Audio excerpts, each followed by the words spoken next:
Hello viewers, আজকে আমি ফেসবুকের একটি গুরুত্বপূর্ণ বিষয়ে আলোচনা করব। সেটা হচ্ছে আপনি চাইলে আপনার ফ্রেন্ড লিস্টে যে ফ্রেন্ডগুলো আছে সেগুলো আপনি হিডেন করে রাখতে পারেন। অনেকেই আসলে চায় যে আমার ফ্রেন্ড লিস্টের ফ্রেন্ডগুলোকে আমি দেখাবো না কাউকে, ঠিক আছে? সেক্ষেত্রে আপনি আপনার প্রোফাইলের সেটিংস অপশনে গিয়ে সেখান থেকে আপনি আপনার ফ্রেন্ড লিস্টটা হিডেন করে রাখতে পারেন, সেটি আমি আপনাদেরকে দেখাবো। তো আমার চ্যানেলে যদি নতুন হয়ে থাকেন অবশ্যই একটি সাবস্ক্রাইব করুন, আর ভিডিওটি যদি ভালো লাগে অবশ্যই একটি লাইক দিবেন। চলুন দেরি না করে শুরু করা যাক।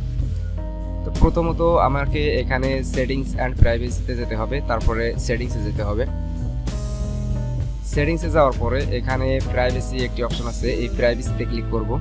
এই প্রাইভেসিতে ক্লিক করার পরে নিচে দেখুন একটি অপশন আছে, who can send you friend request. এখানে এভরিওয়ান দেওয়া আছে, মানে আমাকে যে কেউ ফ্রেন্ড রিকোয়েস্ট পাঠাতে পারে।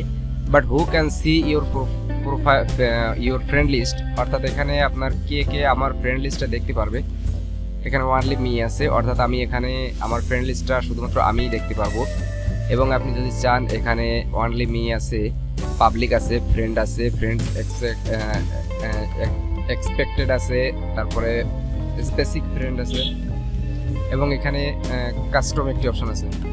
তো এখানে যদি আমি অনলি মি করে রাখি তাহলে আমার ফ্রেন্ড লিস্টটা কেউ দেখতে পারবে না, শুধুমাত্র সিমিলার ফ্রেন্ডস যেগুলো আছে সেগুলো ছাড়া, ঠিক আছে? তো এই ছিল আজকের ভিডিওটা। ভিডিওটি যদি ভালো লাগে অবশ্যই একটি লাইক দিবেন, আমার চ্যানেলে যদি নতুন হয়ে থাকেন অবশ্যই একটি সাবস্ক্রাইব করবেন। তো দেখা হচ্ছে নেক্সট ভিডিওতে। ততক্ষণ পর্যন্ত সবাই সুস্থ থাকুন, ভালো থাকুন। ধন্যবাদ সবাইকে, বাই।